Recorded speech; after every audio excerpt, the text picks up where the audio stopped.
The railways have been an important part of our country's history, from the foundation of the Stockton and Darlington Railway to the Big Four and the golden days of steam, to the modernisation plan and high-speed rail.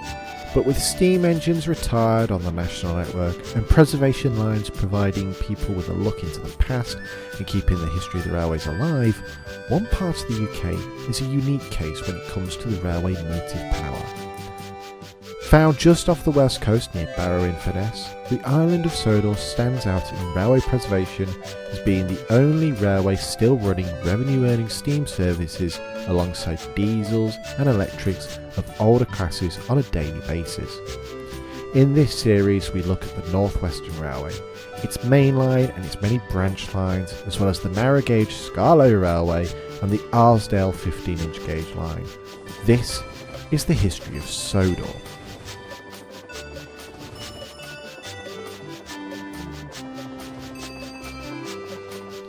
In the first episode, we look briefly at the foundation of the North Western Railway and some archive footage, and we look in detail at the main line between Knapford Harbor and Vicarstown. The North Western Railway was formed in 1914, just a month before the outbreak of World War I. The company formed with a merger of several railway companies, such as the Sudbury Mainland and the Wellsworth and Sodor, but officially gaining sole ownership of the standard gauge lines on the 18th of June 1914, with many celebration trains running. Here you can see Liverpool and Yorkshire Railway modified Class 28s pulling the first mainline run in the very rare footage.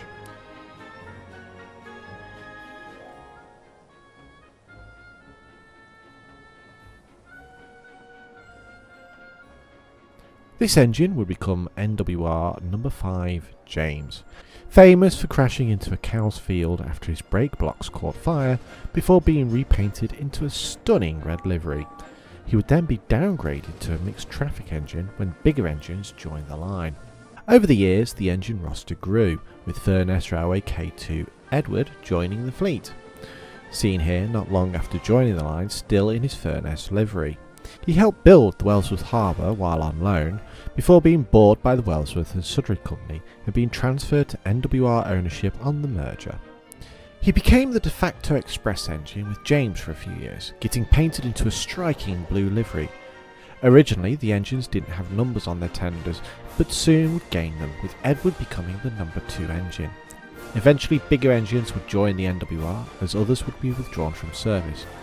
The first in a new line of Pacifics built by Sir Nigel Gresley, prototype class A0 Gordon from the GNR, his class becoming the famous A1 Pacifics with members such as Flying Scotsman. He was soon joined by another prototype engine, Henry. Classed as an Atlantic, he was a 460 design, rumoured to have been designed by Gresley himself. Unfortunately he wasn't the best of steamers and would be rebuilt by Stanier later on after a nasty accident. Other engines would soon be brought in to help. LBSCR E2 Thomas, for example, originally a station pilot and then a branch line passenger engine. A standalone 040 tank engine design, who replaced Thomas as the station pilot at Knapford before being the shunter and mixed traffic engine for the Farquhar branch. GWR Pannier No. 5741 Montague, or more commonly called Duck, and GWR 1400 No. 1436 Oliver, who has famously escaped British Rail, as well as two Caledonian 812s, Donald and Douglas, and an LNER J70 tram engine being called Toby. The company kept purchasing engines right up to the end of BR and even beyond. We'll now look at Knapford Station on the west coast of the island. This is the main terminus of the railway. Express and local trains leave here every hour and half hour respectively, being the end of the line for the famous Wild Nor'Wester service linking the populace of Sodor with London via the East Coast Main Line. The architecture hasn't changed much over the years, keeping its original glass roof with only the addition of footbridges to help with the ever-growing number of passengers move safely around the platform, whereas originally they would have had to cross the line at either end of the platforms. The station also features several tracks for trains to go around the station due to a harbour being constructed half a mile away, meaning that Knapford became a popular train spotting location in the 60s where people could come and watch not only the passenger services but also freight and mail trains moving through the station. demonstrated here by an unknown locomotive pulling a mixed goods train around the back of the station. The tracks split into two directions behind the station, with the line going straight onto the harbour and the line to the right leading to one of the two main engine sheds on the island, as well as a coaching stockyard, the other being at Vicarstown. A USA S100 class tank engine known as Rosie is the station pilot, seen here pulling a rake of coaches to the station for an early morning train while a freight train heads towards the harbour. The sheds at Knapford are still referred to as Tidmouth sheds in honour of the originals that were at Tidmouth. However, the Knapford sheds were built when the company bought some of the larger engines and needed to house more engines at Knapford. Housing 6 engines, the sheds have been refurbished many times over the years. Here you see Gordon simmering away nicely, rebuilt several times over the years with an A3 boiler and the addition of more modern safety features. You'll notice Gordon still retains his original tender besides the more standard corridor tenders his brothers Flying Scotsman and Spencer have. Along with Gordon in the yard are Henry, Spencer and a BR9F Murdoch. Murdoch joined the fleet rather recently, having spent most of his preserved life on a heritage line, until being brought to the island for overhaul, where he stalled several times on Gordon's Hill. We are on the signal box's balcony to watch James arrive after presumably a slow goods. We also see Donald come in to collect water after taking a ballast train from the branch line known as the Little Western.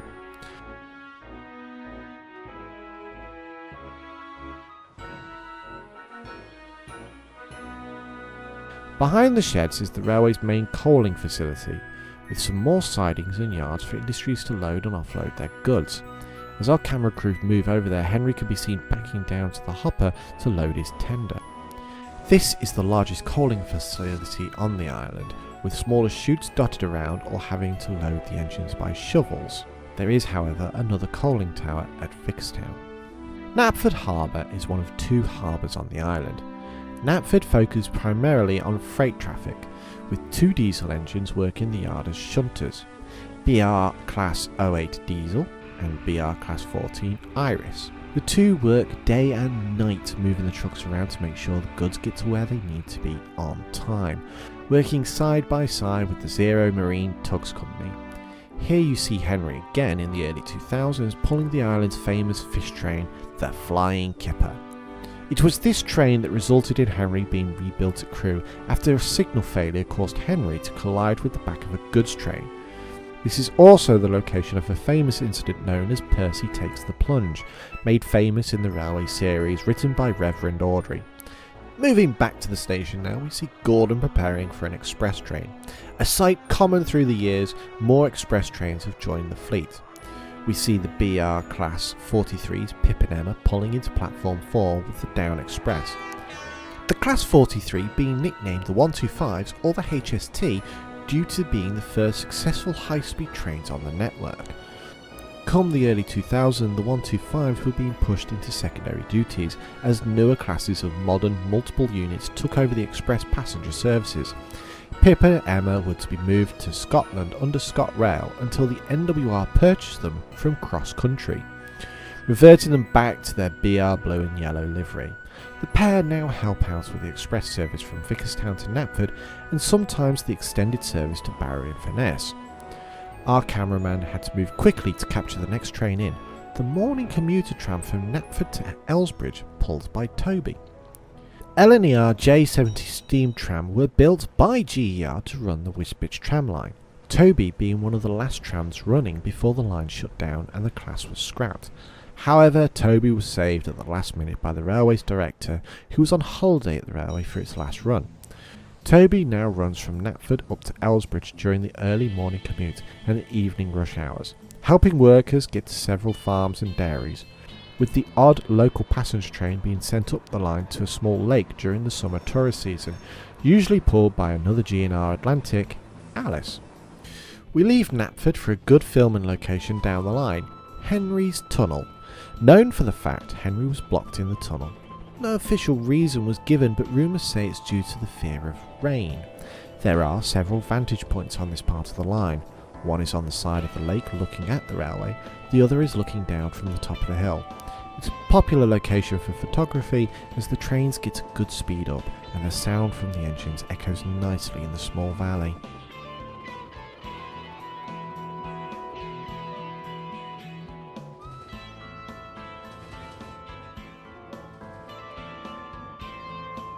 Our next stop is Tidmouth, the station being a 2-platform stop for local and express trains, accompanied by a small yard dealing with local goods traffic for the dairy, farms and other small industries in the area. It has a 3-berth shed to hold the 3 steam engines of the Farquhar branch line, Toby, Percy and Thomas. The site was originally the location of the main sheds of the NWR, but unfortunately nothing remains now of the old structure. Here we see Thomas getting his coaches for the morning run to Elsbridge. Any stopping good engines usually have to shunt their own trucks into the transfer shed, but Rosie has been known to come up to shunt around midday after setting up the coaches at Vicarstown.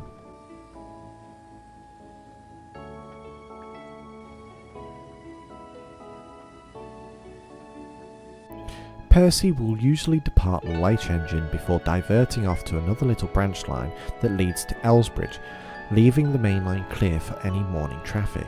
The station was built in the 1890s as the railways expanded on the island, being ran by the Tidmouth, Knapford and Elsbridge Company before the merger. There is also one of the many breakdown trains stored here. You can see in this footage of the crane being taken out of the yard for testing at the island works.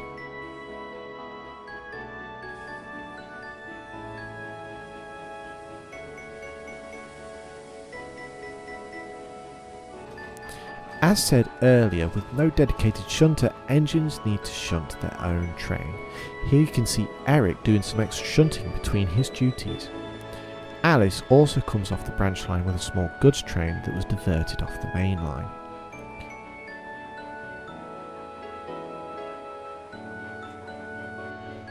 While the yard at Tidmouth is not as busy as it used to be, the main station is still a busy station, with either an express or local train stopping here every half hour, giving people enough chance to film some unique trains, such as here with Class 35 Bear coming in with a coal train, while an LMS tank engine known as Arthur pulls a 2-coach local. Diesels are a common sight on the North Western Railway due to its impressive fleet of preserved locomotives, including Class 46 99, who arrived on the island in a suspicious movement that had the potential for rather large legal issues. Class 40 Patrick, brought in for heavy traffic duties during a miners' strike in the 80s, and 11001 Dennis for light goods and shunting after an engine overhaul. And then finally with the additions of Hannah and Linda, the Class 20s, after a coal shortage. The mainline diesel fleet being more flexible in route availability than some of the steam engines, just outside of Tidmouth the line again splits into 3, the branch line going left and the main line being split into 2. All passenger services tend to head straight on, while the freight traffic will take the slower route to the right along the beach, with all 3 lines joining up at the next stop along the line at Elsbridge.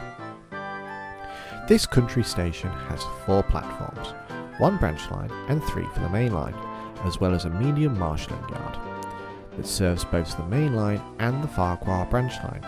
You can see Percy shunting here often, getting a train of empty cattle wagons ready. An unknown diesel comes in with a coal train and waits for Percy to take the last 4 trucks off the back of his train. The station is located at the bottom of an embankment, with the main station building being up on the road. So to enter the station, you have to go through a small ticket hall, down the bridge and stairs. This leaves the main waiting room and a small shop to fulfill the needs of the people waiting for the next train. We could see Daisy arrive with a van and a couple of milk tankers. There was a dispute over her pulling anything on her arrival, but she soon learnt the importance of doing her part for the railway. The station yard wasn't used much before the Farquhar branch was opened. The local and sometimes express engines wouldn't stop here, but because the branch line was closed at the time, the station yard wasn't used much before the Farquhar branch was opened. The local and sometimes express engines would stop here, but because the branch line was closed at the time, the yards became overgrown. Once Thomas was assigned to the line, the railway's plate layers worked endlessly to renew the yard and to open it up to goods traffic, which soon became busier and busier. Thomas was joined by Toby, Percy, and soon a brand new diesel rail motor called Daisy we've seen earlier. Elsbridge has become a major railway station now, and all trains stop here and is often referred to as the junction. Visitors to the island flock to this station to watch the shunting operations of Country Station and see the famous engines.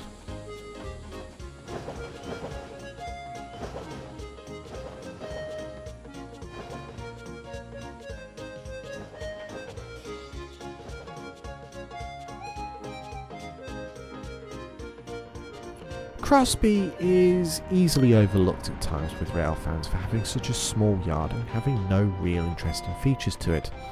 It's a simple 2-platform station and has a 3-track yard used for dropping off local goods. A nightly travelling post office being the biggest draw, so people can see the ground apparatus working as it would on the Mainline before the mechanism was retired. The station's claim to fame, however, is the famous incident known as Duck's Close Shave. Duck, the GWR pannier, was having an issue with a runaway train and ended up crashing through a barber shop wall, seen here in this newsreel. A close shave for patrons of the Crosby Yard barber shop. North Western Railway's number 8 engine, Montague, known to many others as Duck, came careening into the yard attempting to stop a runaway train, running out of track at the last possible moment. Thankfully, no one has been hurt, but the barber will definitely have to shave off some of the profits for repairs. Wellsworth is the next major stop on the line for the express, as it was the terminus of the Wellsworth to Brendan branch line. Edward is here taking on water while an unknown engine leaves for the branch line. Wellsworth consists of a medium yard with several goods platforms. However, its primary purpose is the dropping off and collection of freight wagons bound for Brendan Docks or the China Clay Quarry. Built in 1887, this station was originally a wooden building but was destroyed in a fire in 1899, rebuilt in its current form. The yard has also changed over the years, originally starting out as a small 3-road yard for trucks to be left for either the branch line or other stations. It was expanded when the NWR was formed, and then the turntable was added in 1945 after the island was bombed during the war, cleverly using a bomb crater as the well for the turntable. The turntable helped to reduce the yard size, making shunting operations interesting to watch and very time consuming.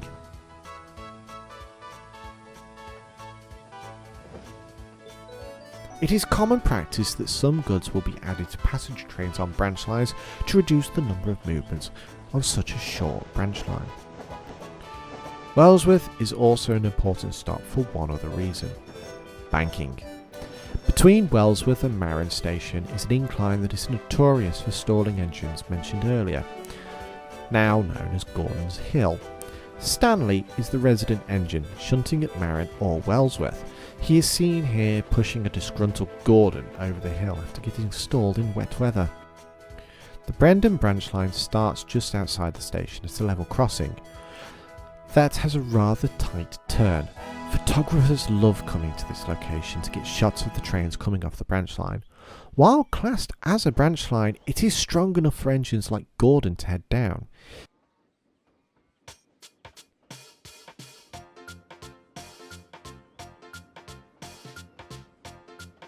Here we see Rebecca coming off the line with a boat train heading back to Knapford.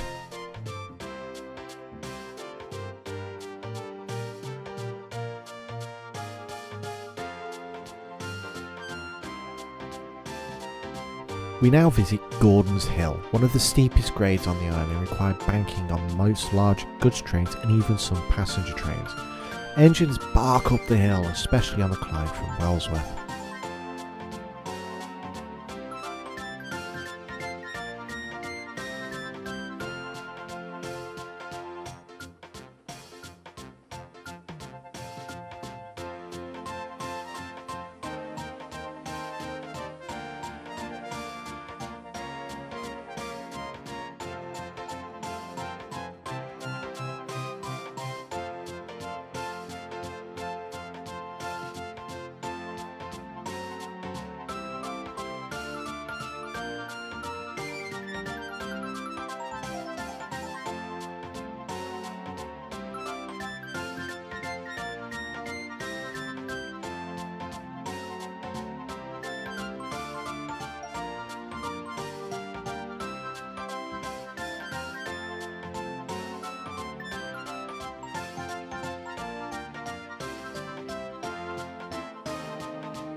Maron Station has 3 platforms and sits on the other side of Gordon's Hill, 2 for passenger and 1 for the unloading of any goods vans or trucks. Expresses and freight stop here shortly to take on water after the heavy climb, where they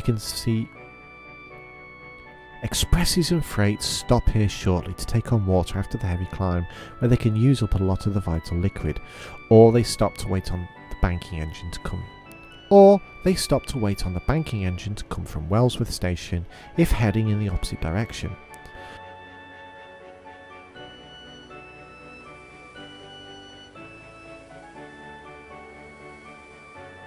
The timetable has it so a banker can help one train over to find another waiting, or for some goods wagons that have been left at the station.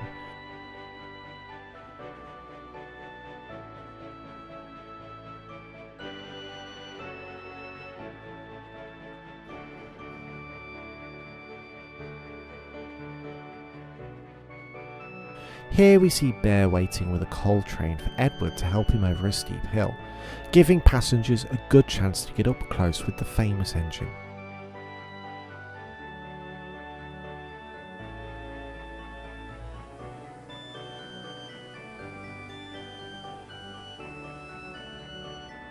After Maron, the line crosses over the viaduct, a highly coveted landmark on the island. Officially the tallest railway structure on Sodor, it is often the site for photographers to stand on the banks and film from above. Crossing over the River Harwin, the viaduct was built by the Sudbury Mainline Railway in the 1800s. The viaduct has played a pivotal role in joining up the different railways on Sodor to help form the North Western Railway.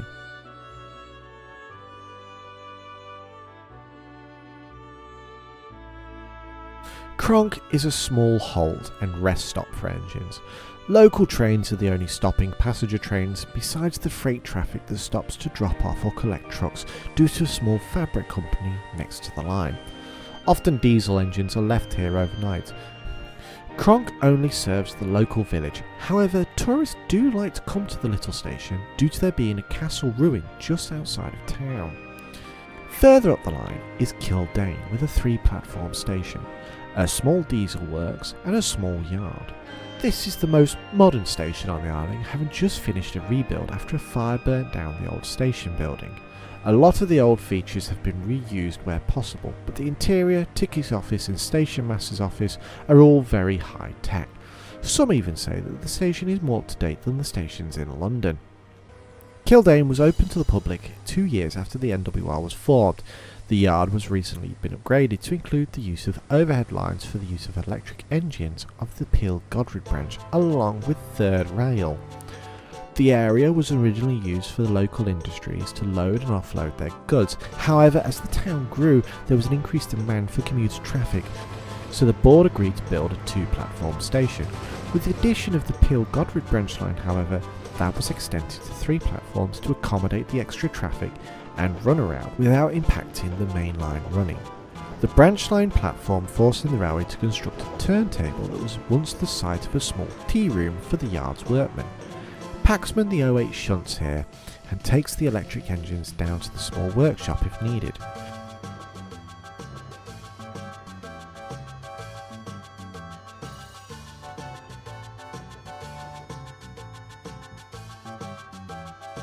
Kellthorpe Station is a junction with the Mountain Branch Line, having 3 passenger platforms and a goods platform, along with a cattle dock. However, what draws the tourists to this location is the mail sorting office, with the travelling post office being stored on the other side of the main bridge. Built in the 1890s for a factory that was nearby, making it a rather important freight station. But due to the layout of the yard, there is plenty of opportunities to watch some unique shunting operations. Next along the line is another junction station, Kilaban. This helps join the Little Western with the main line. With a medium-sized shunting yard and warehouse used to load trucks, people enjoy coming here for the connection to the coast and watching the Little Western engines. The branch got its name from the introduction of the GWR engine, Duck, with Oliver and the Scottish twins joining him soon after. Lady can be seen shunting in the yard here when she gets a rare chance to leave her usual shunting duties at the other end of the branch line. The yard's biggest use is the shipping of ballast from the branch line.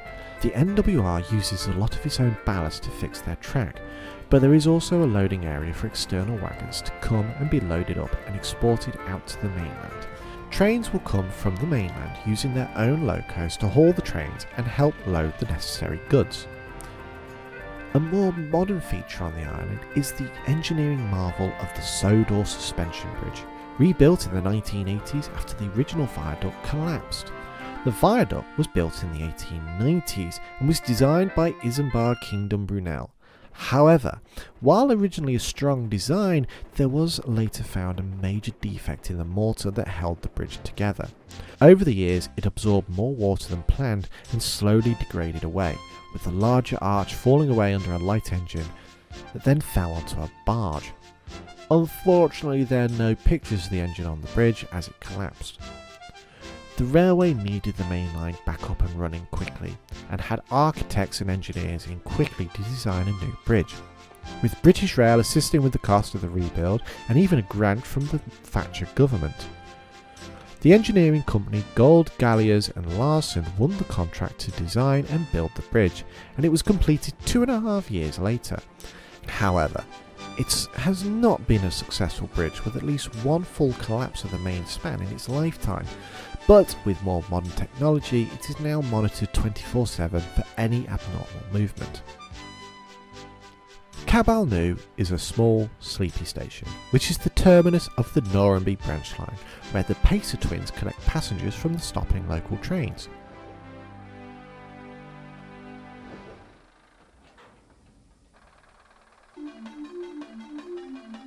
With no yard at the station, any goods traffic for or coming off the branch is taken up to Kilaban to be sorted into any stopping goods on the main line. Crovan's Gate, however, is a major part of the railway, with the connection to the world-famous Skarloey Railway already cementing its must-see for railway fans.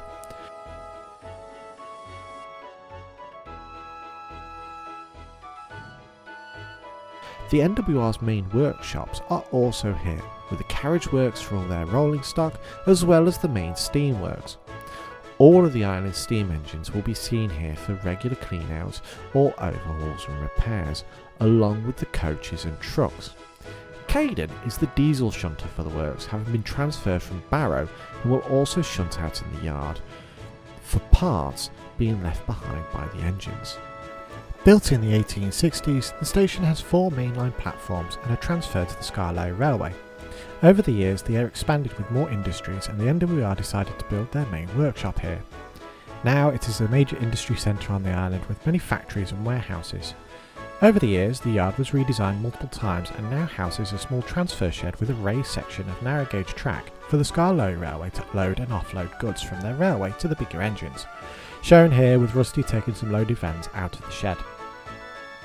Outside of the station is the new Sodor container terminals, used by the area's industries to ship goods off the island. Freight traffic will often stop here with vans for their content to be transferred to containers and taken away by mainland trains.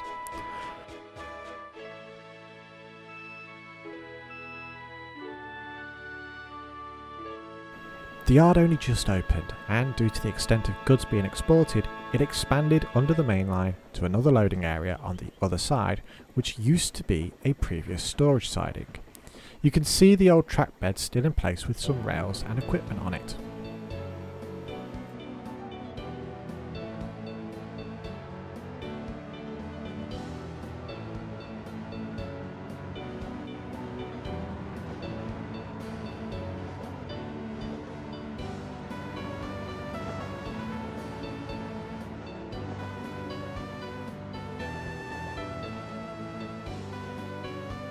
The next stop along the main line is Kelby, the junction station for the Kirk Road and branch line, with cement traffic coming through as well from the nearby aggregates quarry with an on-site cement mixing facility.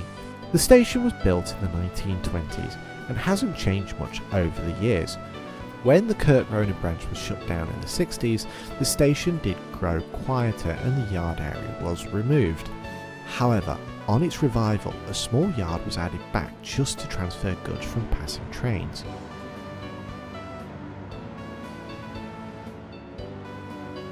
Which brings us to our final stop on the railway, Vicarstown.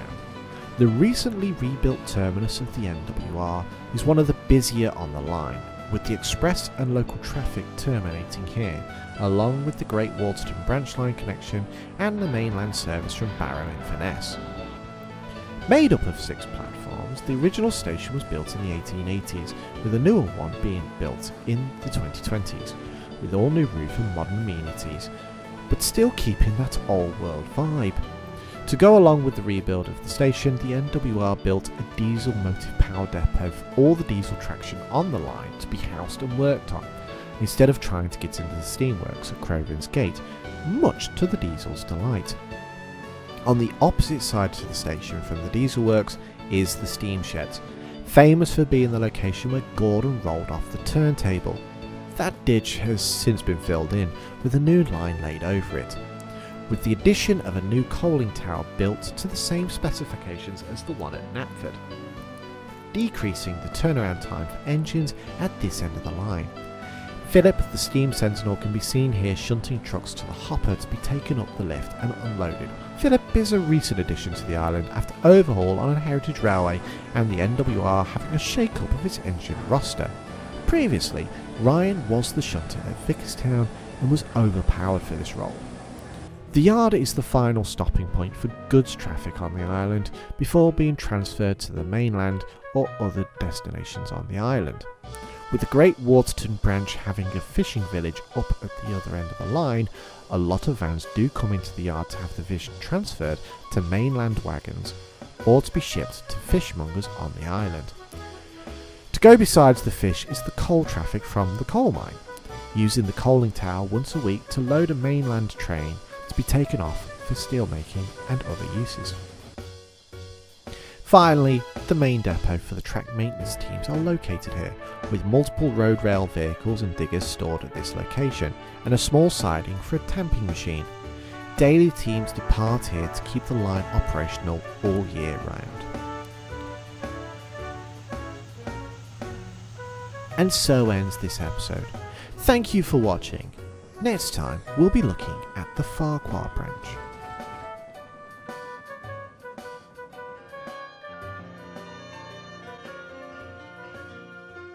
Reach for the wind, reach for the whistle, go where the rail may run. Reach for the song, reach for the story, follow the rainbow sun. To the shining time station where dreams can come true, waiting there for you. So much to see, so far to travel, so much to learn to know. Friends by your side, hopes to hold on to, who knows how far we'll go. To the shining time station where dreams can come true. Your own imagination's waiting there for you.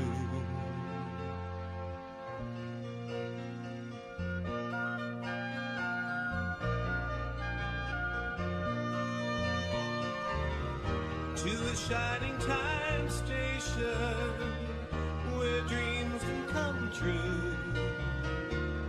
Your own imagination's waiting there for you, waiting for you.